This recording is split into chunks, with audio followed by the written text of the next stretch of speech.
What's up? What's up, everybody? Welcome to a brand new episode of Part of the Problem. I am Dave Smith. I'm riding solo for this episode, but if you're missing Rob Bernstein, me and him will be together this weekend at the Dojo of Comedy right here in New Jersey. I love this club. We had a lot of fun there last year, so looking forward to doing a full weekend there. That's this weekend.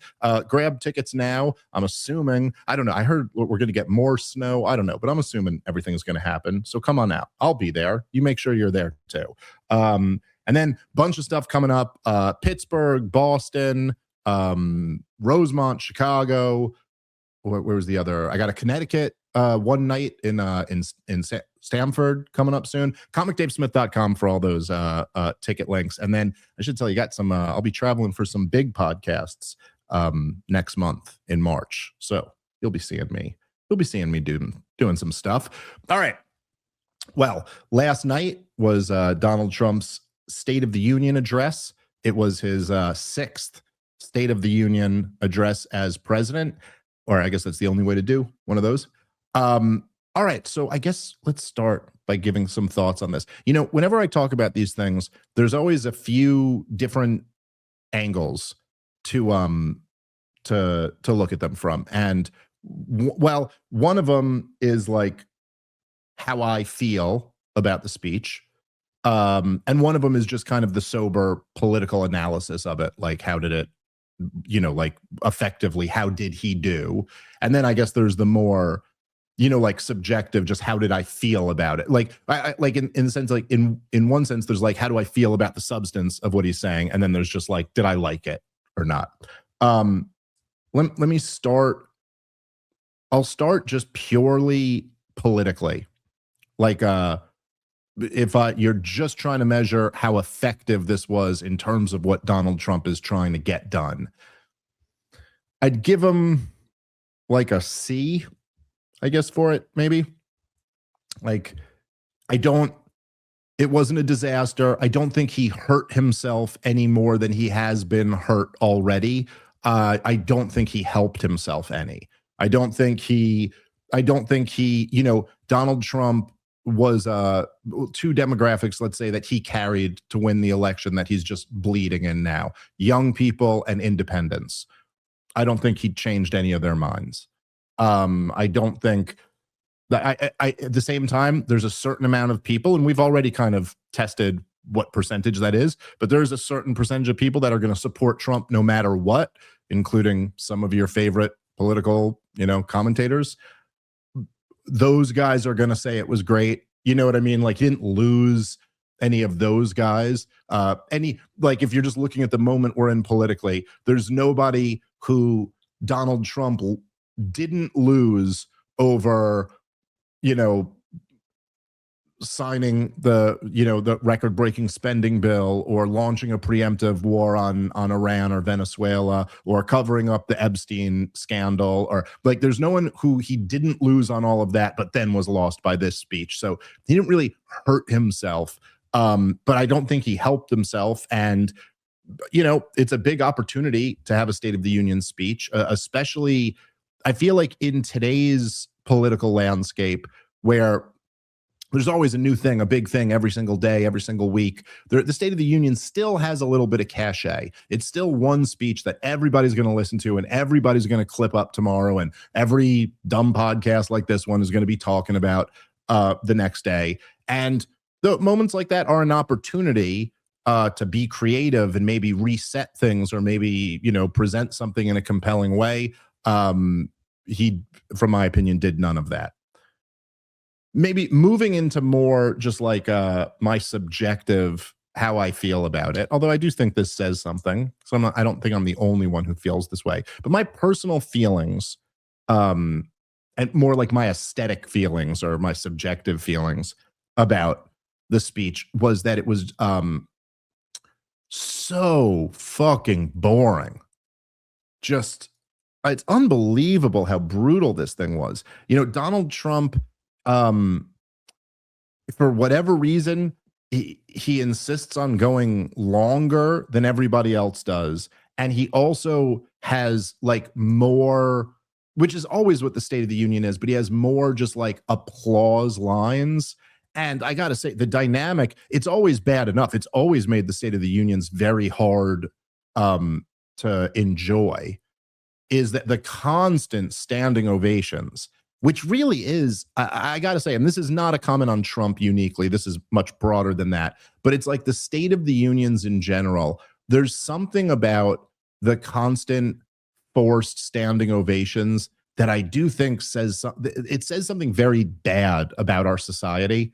Because you would think, if you're at least a somewhat serious society of adults, and you have the commander in chief of the biggest military in the history of the world and the top executive of the biggest government in the history of the world, and he's up giving a yearly speech about what the state of our country is, you would think that would be a time where you'd sit and listen to this guy, and he would be making complex, compelling points.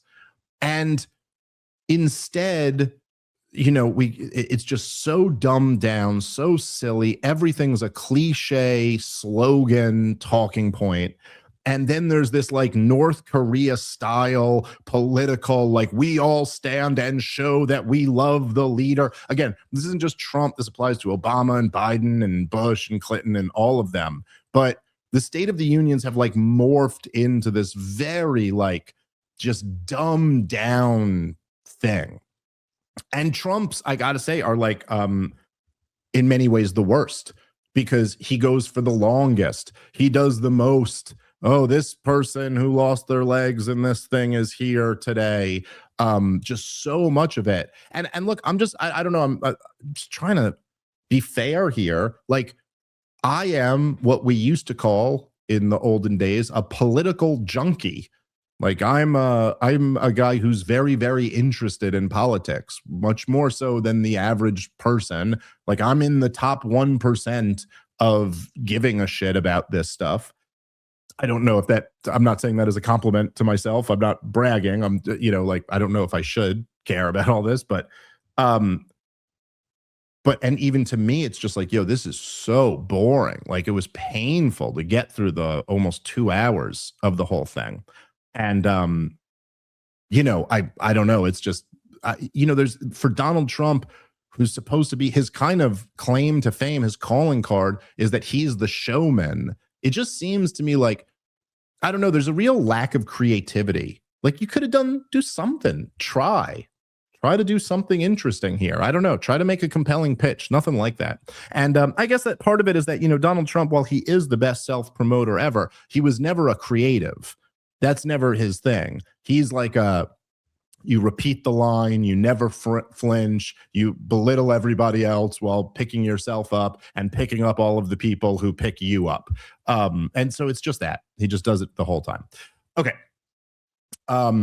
As far as like in terms of the actual substance, we'll get into some of that as we play some clips. All right, guys, let's take a moment and thank our sponsor for today's show, which is, of course, Body Brain Coffee. You love it. I love it. I drink it all the time. I genuinely love it. It tastes great, and I feel great when I drink it. Of course, this is the company created by my brother, Louis J. Gomez, but this is genuinely an amazing product. It's not just a delicious cup of coffee. It also naturally helps you boost testosterone, which, listen, if you're like me, if you're a guy in your 40s, in your 50s, you notice you start to feel you slow down a little bit. You don't have as much energy. You don't have as quick recovery. This is a great way to naturally boost testosterone. If you don't want to take a bunch of supplements, you don't want to do injections or something like that, just have a great tasting cup of coffee every morning. Plus, you're supporting Louis J. Gomez, who really is the guy who convinced me to start podcasting and start doing stand-up and all of that. So I love him like a brother. You should too. We're going to blow this thing up.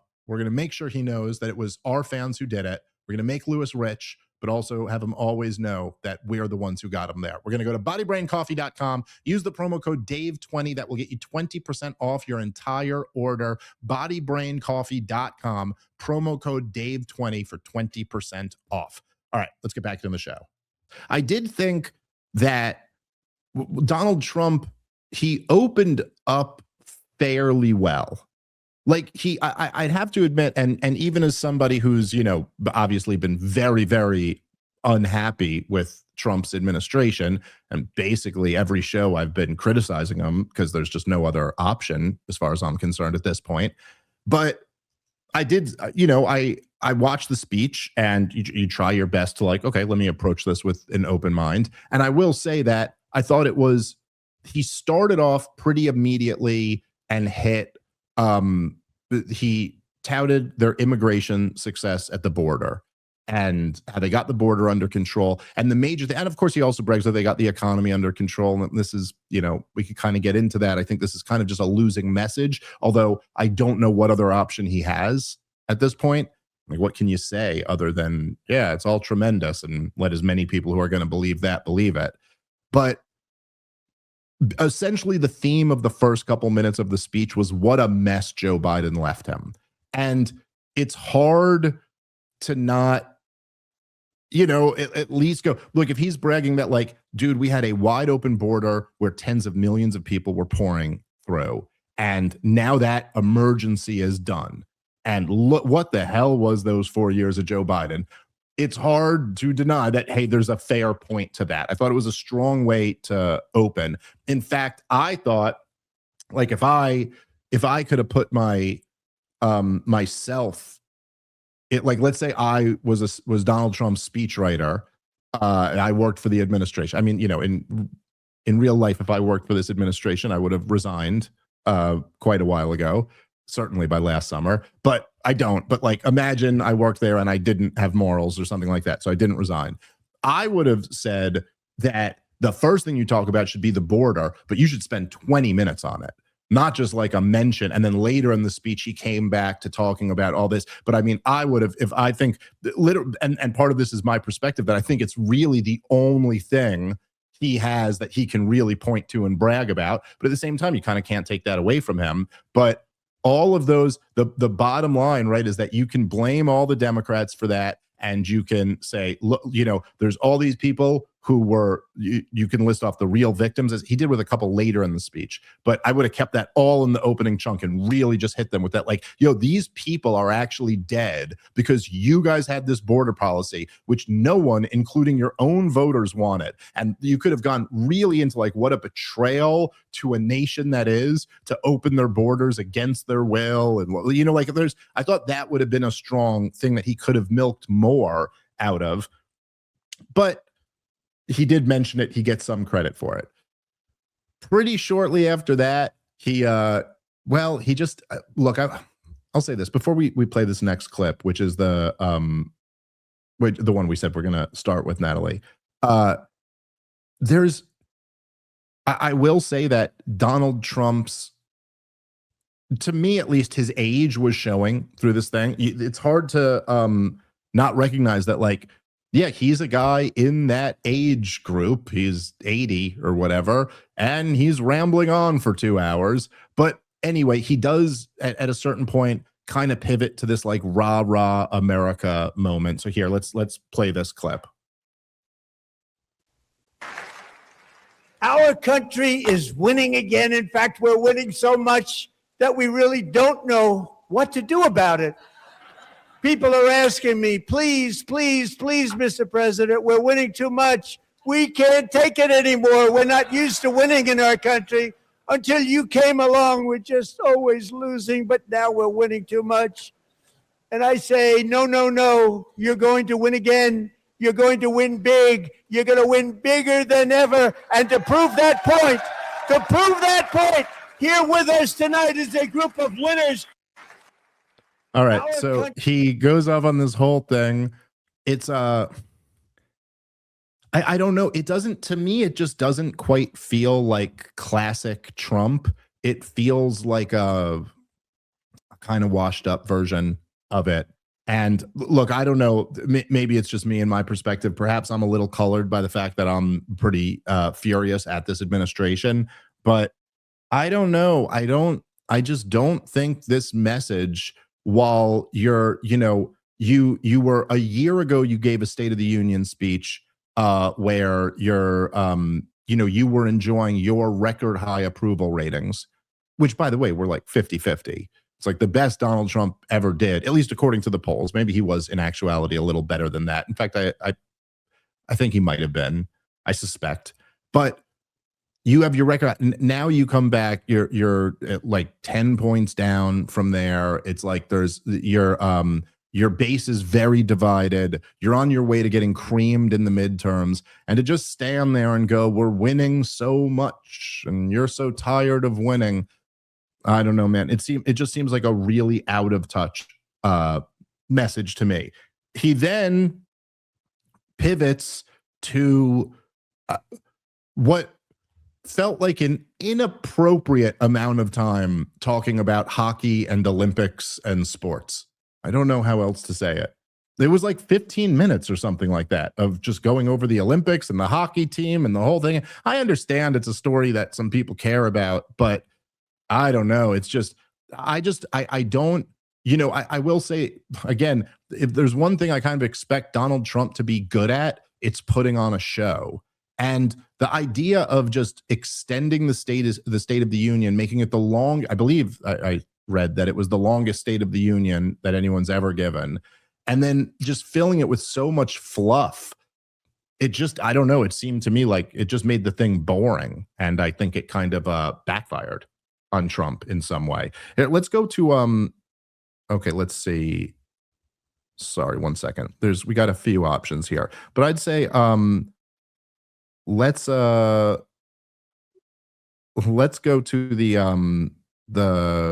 the Trump can't believe it as Elizabeth Warren stands up. This was one of the few times he got Elizabeth Warren on her feet. Let's check that out. All Americans can profit from a rising stock market. Let's also ensure that members of Congress cannot corruptly profit from using insider information.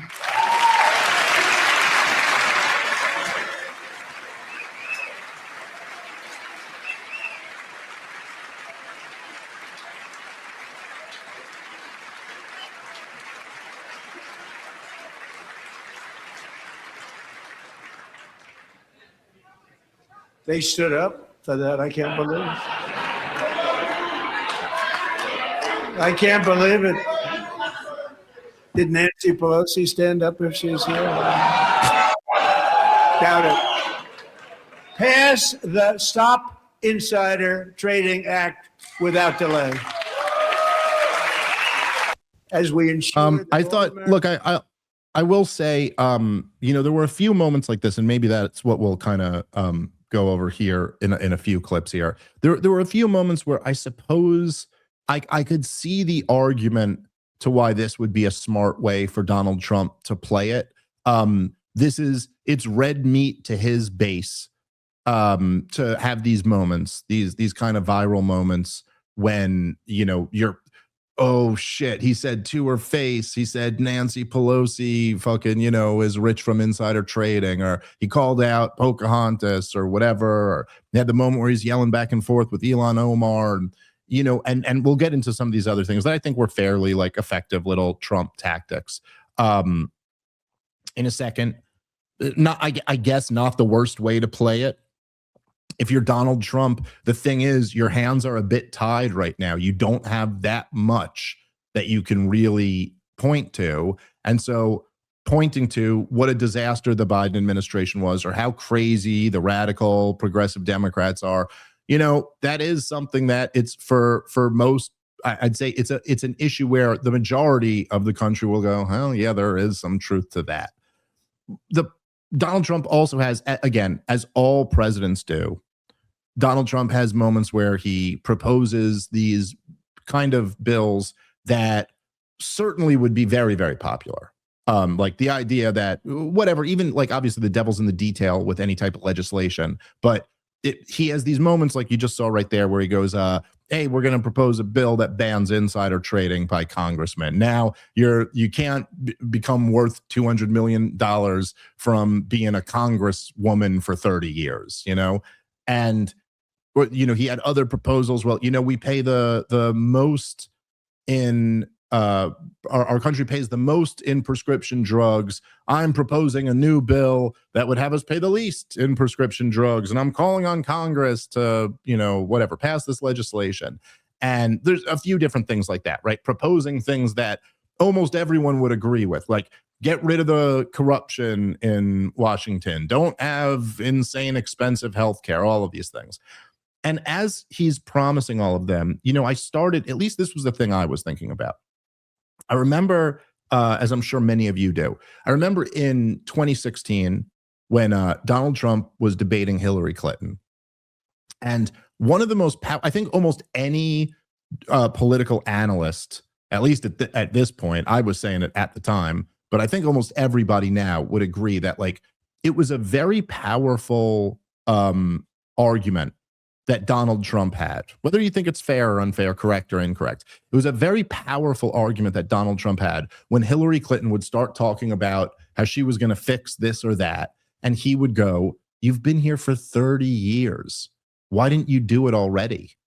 Like, you were like a partner in a presidency. You were a senator. You were the Secretary of State. Like, you had a lot of political power. And now you're coming to me with like, I have an idea to fix everything. And, and that's a powerful thing to say. It's a huge advantage that Donald Trump had in 2016 of being like, hey, I'm the outsider.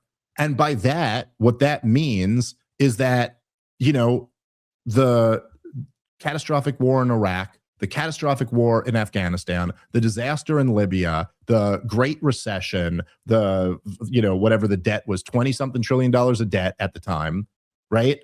All of that, I have no responsibility for because I've just been over here building great big buildings and kicking ass and making money.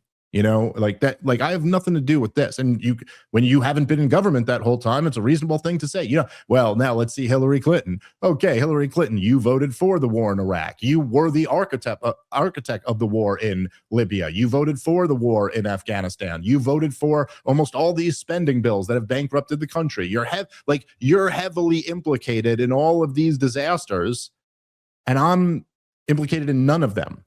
If you had such a great plan, why wouldn't you have done it by now? That was a really powerful thing.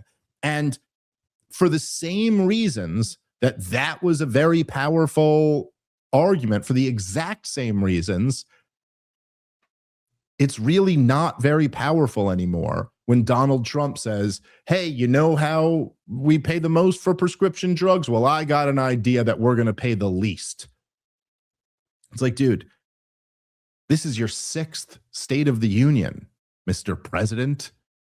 By the way, you both in your first term and in this term, you came into it with a Republican-controlled Congress.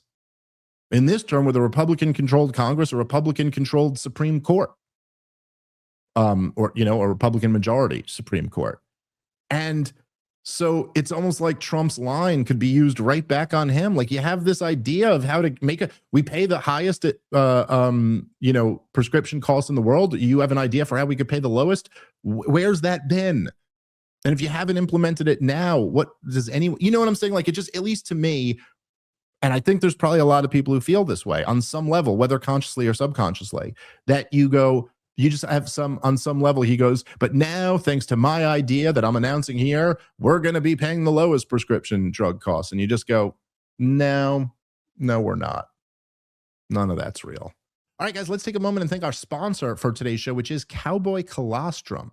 Cowboy Colostrum offers the highest quality bovine colostrum available in the United States. Cowboy Colostrum is 100% made in America from 100% American grass-fed cows.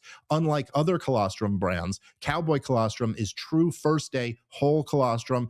Cowboy Colostrum isn't processed or stripped down. Their colostrum is whole, full fat, and high protein for ultimate nutrient density, making the highest quality bovine colostrum that you can buy. It's also super easy to drink. It's made with delicious natural ingredients, no artificial flavors. You simply add a scoop of their chocolate, Madagascar vanilla, matcha, or strawberry into your coffee or smoothie, and you feel great for the entire day. Plus, for a limited time, our listeners can get up to 25% off their entire order. Just head over to cowboycolostrum.com/Dave and use the promo code Dave at checkout. That's 25% off when you use promo code Dave at cowboycolostrum.com/Dave. All right, let's get back into the show. Oh, congressmen aren't going to get rich on insider trading anymore. Yeah, but the thing is, they are. They're going to keep doing that. And it just, I don't know. I think there's something about that the more time Donald Trump's in here now, you've had all the time in the world to do this stuff and you haven't delivered. The bluster just doesn't work as well. And also now you are implicated in these 5 catastrophes. So it's that was just my thought as I'm watching it. Like, this just doesn't have the power that, in general, Donald Trump just doesn't have the cachet that he once did. Okay, so here, let's give, these were a couple of the moments that I'm sure are the ones that his people are going to celebrate the most. So let's get that back into that. All right. So let's go to the one, the Chief Nerd. Great follow on Twitter, by the way. His video where surely we can agree no state can be allowed. Let's check this one out. But surely we can all agree no state can be allowed to rip children from their parents' arms and transition them to a new gender against the parents' will. Who would believe that we're even talking about that? We must ban it, and we must ban it immediately.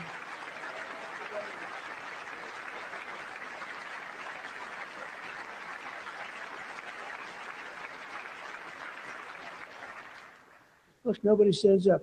These people are crazy. I'm telling you, they're crazy.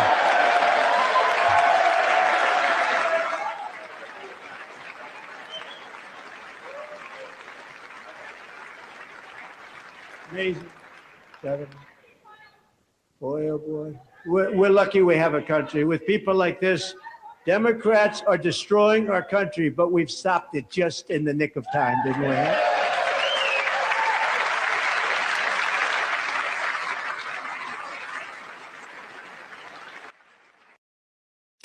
Well, look, I mean, it's hard to argue there's not some good politics in that, and that Donald Trump takes this issue, which is, I mean, look, like the Democrats do, and they got aware that they all lost their fucking minds over the last 15 years, but Donald Trump is able to get on the side here of an issue that probably 90+% of people agree with at this point. That it's not even like his starting point by being like, there's no such thing as trans people, or nobody should transition, or you should be mean to people who are trans, or something like that. But just going like, like some other adult can't decide that we're going to transition your kid without your knowledge. And now, of course, obviously the Democrats, it's this weird dance that they do where they don't want to clap for anything that Donald Trump says. But then, of course, the game is to just say something that's really popular, and then they don't stand and then go, well, look, they're all sitting for this. I understand it's kind of dumb, but there is something powerful about pointing to all of them sitting down and going, especially since we know like a lot of them really did believe this, at least, or they would have said, maybe they never believed it, but they would have promoted it a few years ago, and they don't want to right now. But there is something, undeniably powerful about that message, then going, look, man, these guys are out of their minds. Like, that's how far gone they are. So I understand where that probably made some Trump people happy. It's not bad politics. Take an issue that's real popular, you cast them as the ones against it. And I don't know, I guess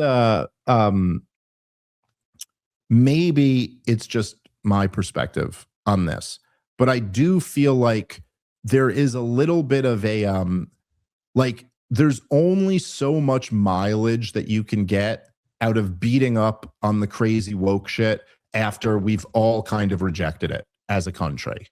Like, it's just, we live in an internet world where things are moving very fast these days. I understand not everyone does, but like, it is like a huge percentage of the American people at this point who get their news and their information and their entertainment from the internet. And this was like 27 things ago, like Matt Walsh's What is a Woman documentary came out like many years ago at this point. And that argument has been successfully won by many of us, and the woke insanity has been largely rejected. Now, I understand, like, if you got your kid in like a New York City or San Francisco school or something like that, I understand there might be pockets where it's still very much alive and well. But I guess personally, I have the feeling, I wonder how many other people have the feeling, where it's like, there's only so much credit I can give you for this. You know, like this is just, oh, okay. It's kind of like, oh, you got nothing new to say, so you're going back to your last win. I do feel some degree of that, but regardless, I think that was a powerful moment for Trump. And then this, I think, is probably the best moment that Donald Trump had, which is this is the last one that I sent you from Colin Rugg, Natalie. I thought this might have been Donald Trump's best moment of the entire State of the Union. If you agree with this statement, then stand up and show your support. The first duty of the American government is to protect American citizens, not illegal aliens.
All right. So, I mean, you could see there how long the applause lasted for. But look, that was a great moment for Donald Trump. Now, again, just to be clear here, I'm like separating these things into like just like analyzing how effective something was versus like my opinion on it, right? So, like, if you want like my opinion on it, I think it's like yeah, I mean, obviously I agree with the statement that he made. It does almost feel to me a little bit like, oh, I thought like the America First thing was we're not supposed to fight any more stupid wars, and now you're trying to make the America First thing just like whether you care about illegal immigrants or U.S. citizens or whatever. But that's almost kind of less important in this moment. The thing is, like, look, the Democrats, if you're going to play this game, which is like we're going to sit on our hands the whole time, then you just open yourself up to him doing this to you. And it's not like they didn't never stand. There were a few different moments throughout the thing where they stood for the hockey team. They stood for getting, Israeli hostages back. I think they stood for part of the like Iran war propaganda stuff that we're about to get to. But regardless, you're just like, if you're the Democrats there, it's like, you got to stand for that one. You guys, you're going to have to stand for that one. Like, you just can't not. He made it so simple. He goes, stand up if you agree that your job is to prioritize U.S. citizens over people who illegally entered our country. And you're going to all sit there for that? God damn. Man, are the Democrats bad at politics. Because, like, I don't know. First of all, it is, if you actually feel that way, that is profoundly, treacherous and awful and horrible.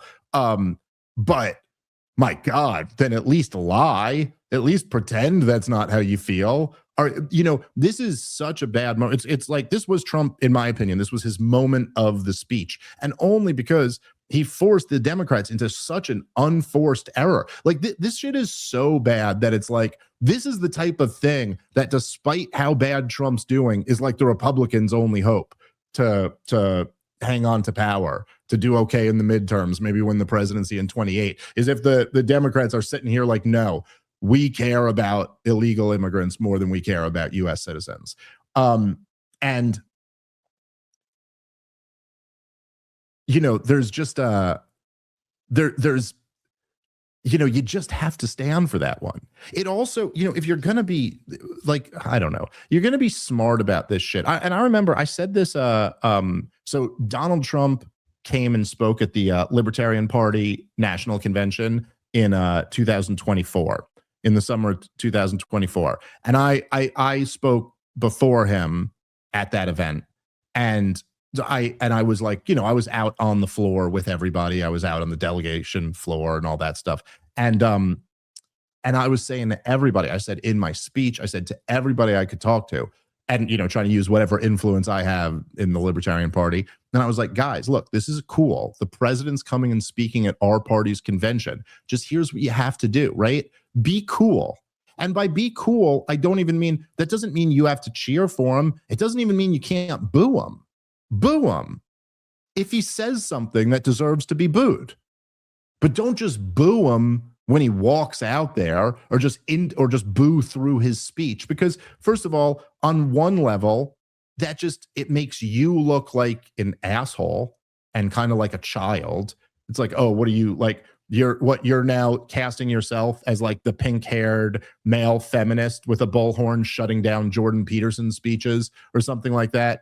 Now, I think I said something to that effect in my speech before Trump got up. And, I was like, it's fine. This is what I was telling everyone. Like, I was like, dude, it's fine if we boo him, but let him say something that deserves to be booed, and then let the story go. Donald Trump tried to say this bullshit, but libertarians booed him for that. But you don't want the story to just be like, oh, you weren't even willing to listen to him. And so like, anyway, I'm just saying with the Democrats, it's like, if you're going to do this thing where it's like, we want to demonstrate that we are not with this guy or we're against him. Okay, fine. But you got to like pick your spots. You can't just sit there as he asks for the most look, this America first thing that he's talking about. This is what's characterized the entire Donald Trump political moment of the last decade. And you guys just allowed him to get you on camera, sitting on your hands while he asks if your loyalty is to America or not. And it just makes you look bad. It's really just, again, the Democrats are really just like classless and stupid. And it seems more and more like they're just for classless and stupid people. But the whole thing of like yelling and getting kicked out, this does nothing but make you look bad. He is the president of the United States of America. You're supposed to be elected representatives. You're all supposedly pretending to be public servants. Just be respectful, stand up and clap when it's something you agree with. You come out much better. Because think, if Donald Trump says that and then all the Democrats stand up and clap and you're like, yeah, what are you talking about? Of course we all agree with America over them. But the fact is they didn't. And I got to say, there's moments like this that really do hurt politicians down the line. There's these moments, like you might think it's just a little, kind of gimmick, but I remember watching, it must have been in 2019. It was one of the first Democratic primary debates. So this is, we're getting ready for the 2020 election, but this is like before COVID and everything hit. So we're just thinking 2020 is going to be, we thought it was going to be an election year, and that would be the big thing about that year. Ended up being one of the smallest things about that year. But so it was at one of the first debates. All the candidates are still up there. You got Joe Biden and Kamala Harris and Amy Klobuchar and Pete Buttigieg and Bernie Sanders, of course, and probably a few more who I can't remember. And so they're all on stage, and in this primary, and this is also in 2019, if you can imagine. So this is like the height of wokeism and anti-Trump hysteria in the first administration. And before COVID, before the vaccine, before Ukraine, before that was where all before Black Lives Matter of the summer of 2020, before all of that stuff, where they were at was this like hate Donald Trump, his immigration agenda is terrible, who can be more to the left to try to win the primary. And the moderator asks, raise your hands if you believe that that illegal immigrants should get health care paid for by the taxpayer. And they all raised their hands. And I remember immediately being like, that is going to be an albatross around the entire party's neck.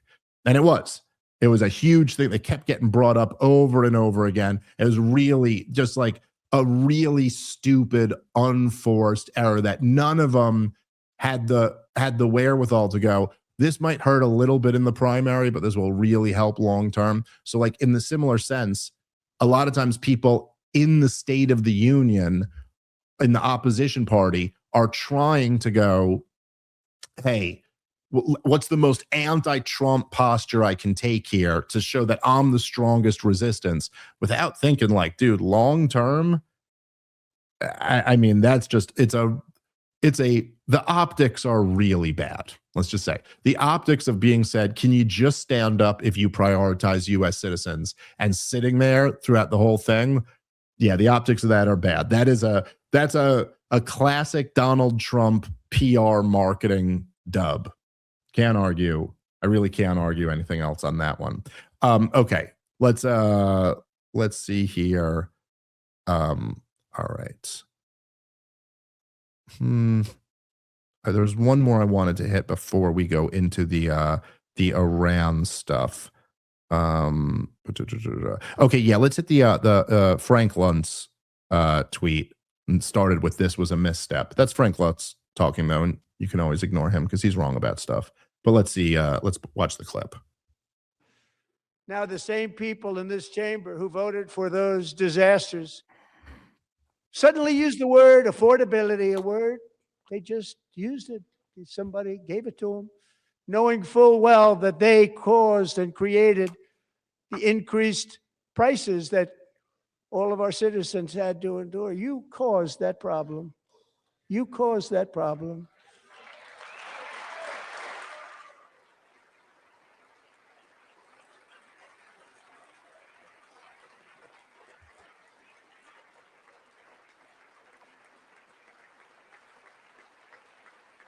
They knew their statements were a lie. They knew it. They knew their statements were a dirty, rotten lie. Their policies created the high prices. Our policies are rapidly ending them. We are doing really well. Those prices are plummeting downward.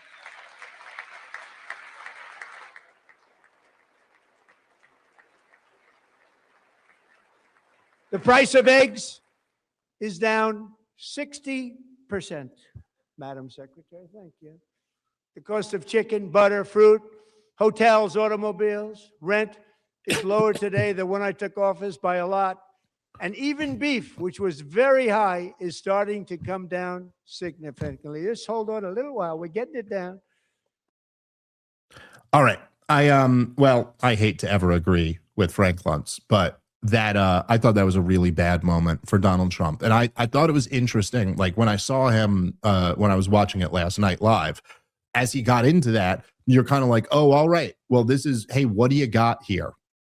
Because this is the issue, actually, that Americans care about.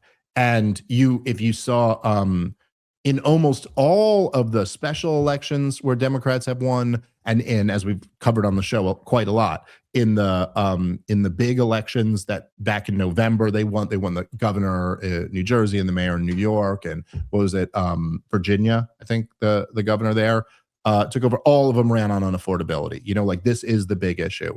And so when Donald Trump starts jumping into that, let's talk about that, you're like, okay, this is where you got to have a compelling pitch.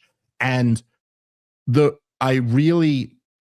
it's not the worst politics in the world. We all remember the worst years of price inflation were under Joe Biden. So he goes, this is your fault. This is your fault. It's not my fault. It's your fault. I mean, there's perhaps a little bit of juice that you can get out of that. Like a little bit of juice out of saying, look, remember how bad it was with these guys. But when he's saying, as you'll notice, as he's going, it was your policies, he never tells you what policies. He never says what created the inflation. And there's a reason for that. Because obviously, like, it would implicate him very heavily if he did that. And then we go, oh, you're doing the same thing. And so Donald Trump here puts himself in what I just look. sometimes in politics, like just in life in general, but this is very easy to read in politics sometimes. You just see when someone's putting themselves into like a certain framing of a position, and you go, dude, that's the losing framing. And there is something inherently about when Donald Trump starts going, they brought the prices up, but the prices are plummeting now. We're getting them way down now. It's your fault, and they're coming way down. Okay, there's two things you do when you do that.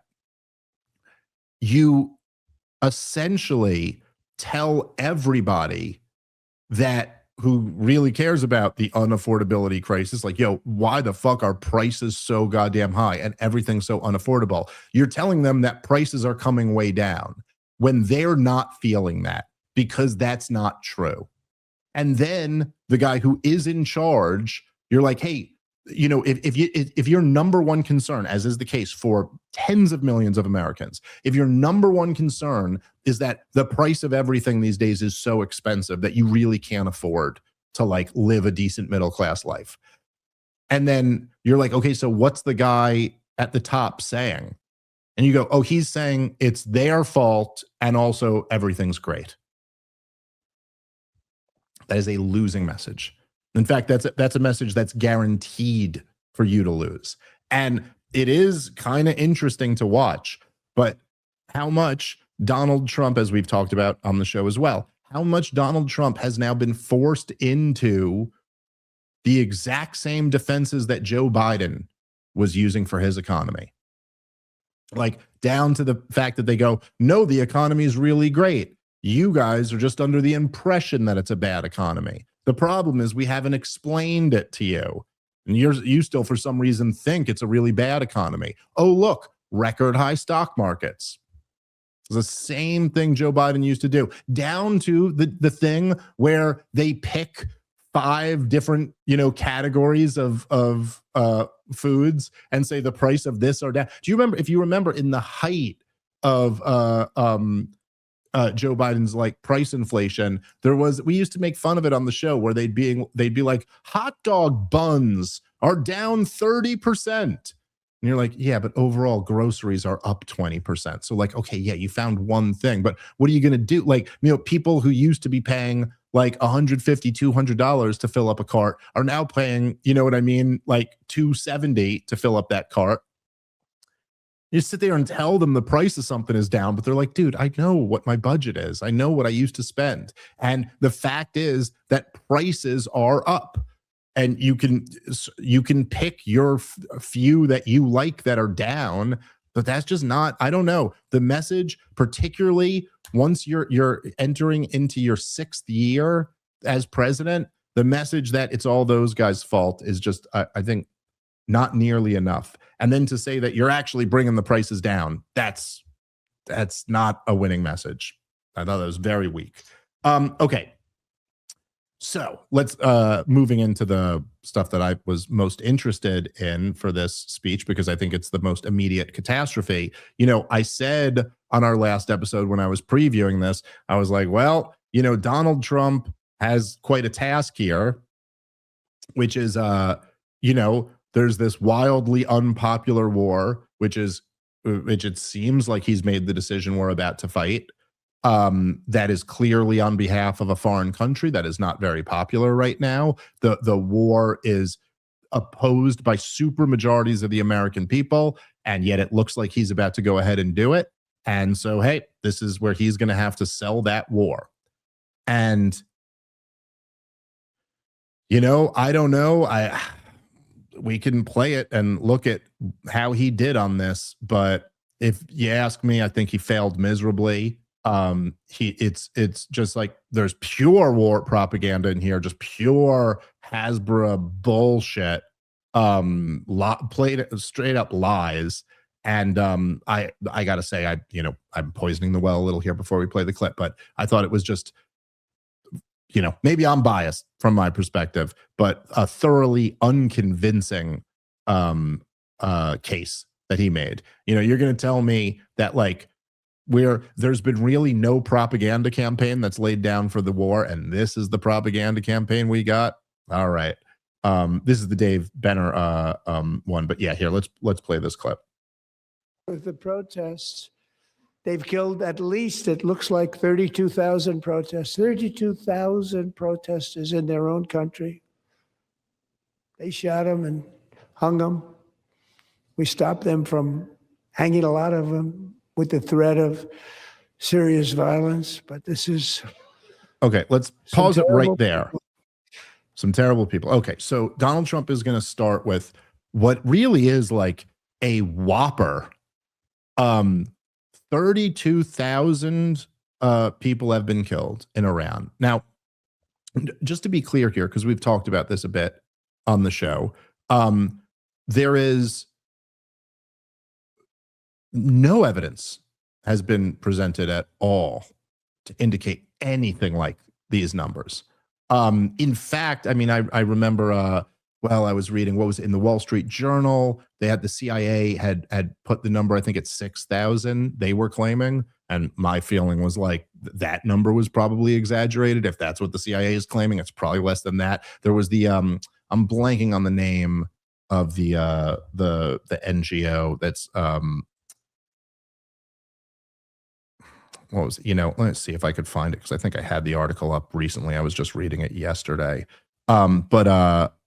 Yeah, I don't know if I'm gonna be able to find it, but it was the one, it's the NED funded American-based NGO that's always like the most hawkish. And I think they had revised the numbers up to 6,500 is what they were claiming. Look, the thing with the Iran protests is, look, the people who are claiming that Iran killed 32,000 people. I've seen people claiming 60, 70. I saw some people claiming over 100,000 people were killed. There were a bunch of the Zayo bots on Twitter were claiming that more people, this was their claim, that more people have been killed in these Iranian protests than in Gaza. And like immediately when you hear that, you would think that would just like, that would trigger enough of an eyebrow raise for someone to be like, maybe we shouldn't go with such an outlandish claim, because like, I don't know, if you just like, if you follow wars, which I've been doing for many years at this point now, you just kind of know like how much military action it takes before you get to numbers like that. And so you're like, yo, what are you alleging here? Are you alleging that the Ayatollah started carpet bombing Tehran? Like, how would you get the protests weren't going on for that long? You're saying you're telling me, Donald Trump, that we got to 32,000 deaths? We got to like a war's number of deaths in a few days, in maybe a week. So, okay, what you're alleging here is that, because if you go look through in World War II, like in the worst massacres in World War II, the worst ones, like I forget the name, it was the huge massacre of Jews in Ukraine. I think the number was like around 30,000. And it's like one of the worst massacres in human history. And so like what they're alleging here is that one of the worst massacres in human history just happened in Iran a couple weeks ago. But the thing is, like, when all those huge massacres happen, what happens is there's evidence of that. And we've been provided with none. Like, you might know, like, what are we basing this off of? There's like, the Free Press said that an anonymous source said it, or you saw one picture where there was like a dozen body bags or something like that around. Now, look, there is no question, I think, that people have been killed over there in these protests. But if you actually read the reporting on it, it's also, and our own government has admitted that there were a bunch of military and police that were killed also, meaning these were violent riots and people died in them. But like, that difference really matters here. It really matters. Like, wait, what numbers are we talking about? And what was the manner in which they were executed? Because like, are you saying that like people were out there peacefully protesting and then the Iranian military came out and said, get on your knees, and executed all of them? Or are you saying there were violent clashes and people died? And like, there's a big difference between these two. But for Donald Trump, as he's trying to sell a war, to just get up in the State of the Union and just say 30,000 people have been executed, but this is George W. levels of fucking bullshit war propaganda, just trying to get whatever they can, just like desperately trying to get you to be like, oh my God, some horrible thing is going on over there. Meanwhile, that's not what the war is about. They're not even really pretending that's what the war is about. They're just kind of adding it in as an extra, like also this, also get emotional about this. So maybe you support this war. Whereas like then they get into like, oh, the nukes and the intercontinental ballistic missiles and the proxy. Oh yeah, in other words, Israel. That's what it's really about. All right, guys, let's take a moment and thank our sponsor for today's show, which is Crowd Health, which is an amazing company. They've been a sponsor on this show for many years, and I love having them on board.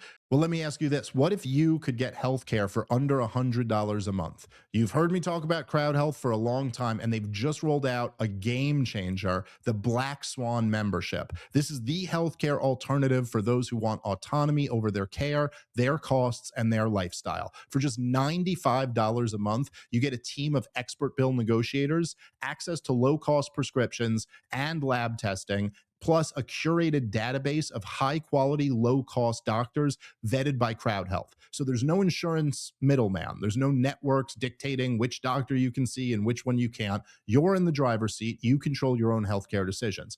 And the big question everyone always has is, what if a major black swan event hits? Well, you cover the first $15,000 and the crowd steps up to help fund the rest. It's like the freedom we used to have before Obamacare turned health insurance into a bureaucratic nightmare. Well, if you're ready to do 2026 on your terms, use the promo code POTP at joincrowdhealth.com and you'll get your first 3 months for just $80 a month. That's right, just $80 a month for the first 3 months. Remember, Crowd Health is not insurance. Opt out, take your power back. This is how we win. Visit joincrowdhealth.com and use the promo code POTP today. All right, let's get back into the show. Look, I mean, Donald Trump, even at the beginning of this, you know, to start by saying, oh, there's this horrible thing where they've killed 30,000 people and they would have killed more if it wasn't for our threat. So he's already starting with a like how, I don't know, just how do you argue both of those things at the same time? Both of the things, because of our power, they wouldn't have gone further, but they also went so goddamn incredibly far. Like, I'm bragging that my power, I said to them, don't you dare start shooting protesters. And then they committed one of the biggest massacres in human history, but it would have been worse if I hadn't kept him in check. Like, Jesus Christ, that's your argument? Okay. Here, let's keep playing. They've already developed missiles that can threaten Europe and our bases overseas, and they're working to build missiles that will soon reach the United States of America. After Midnight Hammer, they were warned to make no future attempts to rebuild their weapons program, and in particular, nuclear weapons, yet they continue starting it all over. We wiped it out, and they want to start all over again, and are at this moment again pursuing their sinister ambitions. We are in negotiations with them. They want to make a deal, but we haven't heard those secret words. We will never have a nuclear weapon. My preference. All right, let's pause it right there. I mean, again, just like, sorry, man, I don't know, the Trump loyalists out there, sorry, have whatever problem you want with me. When people get up and they just fucking say Dick Cheney shit, I'm gonna fucking call them out for that. This is total bullshit. Total war propaganda, absolute nonsense. Just listen to the language, even like here. And he goes, they're working on intercontinental ballistics that can very soon hit the United States of America. Like, what? In other words, they don't have missiles that can hit America. And the idea that there's any, like, the idea that Iran, from sitting in Iran, like, let's say they developed a few missiles that could hit, you know, southern Florida or whatever. Let's say they got that capability. What then? They just launch them? And what do we do in the meantime? First off, we shoot down that missile and then we completely light up Iran. Like, there's no, the idea that they would just like, we're going to commit national suicide to maybe ding part of your gigantic country with one missile. It's just ridiculous. And there's just the idea that Iran poses some threat to Europe or to the United States of America. I mean, who is buying that? Who is buying that? There's been an Ayatollah in charge of Iran since 1979, meaning before I was born. before most of you listening were born, or if you were born before that, maybe 4 or 5 years or 10 years, but without it. But almost all of your life, you've been living with this regime there. They pose no threat to you whatsoever. And then the second thing, I mean, look, again, anyone following this is just a question of whether you follow this shit or you don't follow this. Donald Trump said that I just haven't heard those words that we promise we won't make nukes. The top of the Iranian government said that yesterday before this speech. They've said that the entire way through. It was like in your own annual threat assessment, the year that you launched a war against them. They've said up and down constantly that it's against their religious views to make nuclear weapons. Now, if you want to argue that you can't trust them, okay, fine. I mean, I'm not arguing you can always trust a mullah, but if your argument here is that I haven't heard those words, that's just a fucking lie. You're just lying to get your country into a war for Israel. It's really kind of up there with the most despicable things you can do. All right, let's keep playing.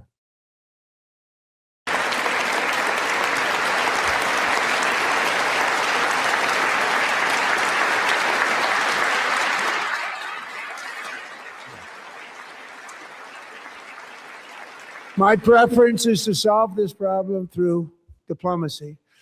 But one thing is certain, I will never allow the world's #1 sponsor of terror, which they are by far, to have a nuclear weapon. Can't let that happen.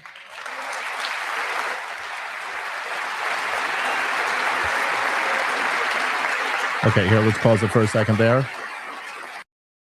And I mean, look, like, I guess there's your most compelling piece of war propaganda. But again, what is it? It's the Iraq war propaganda all over again.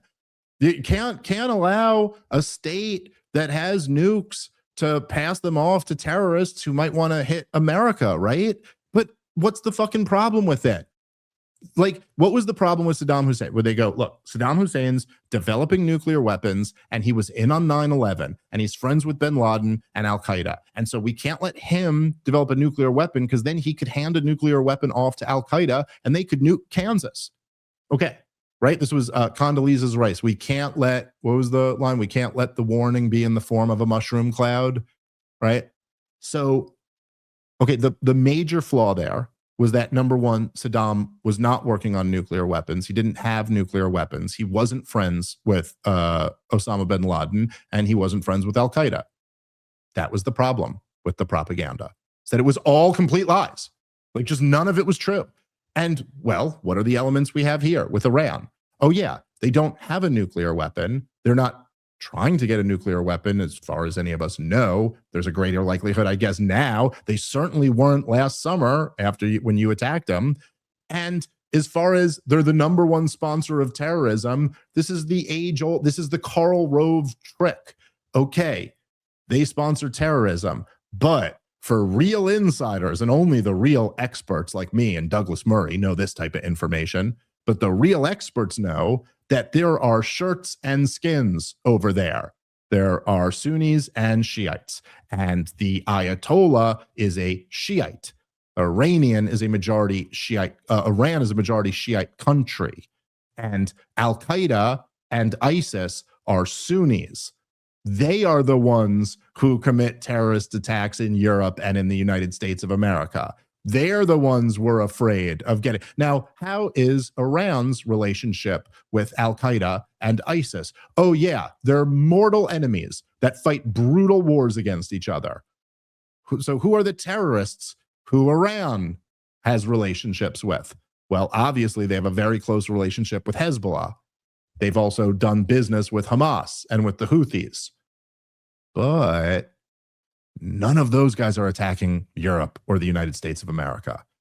So whose problem is Hezbollah? Oh, yeah, it's Israel's problem. That's the issue they have.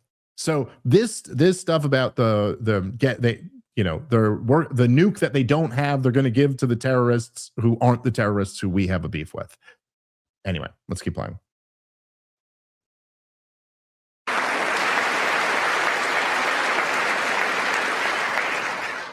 And no nation should ever doubt America's resolve.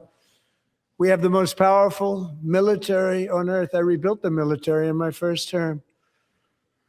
We're going to continue to do so.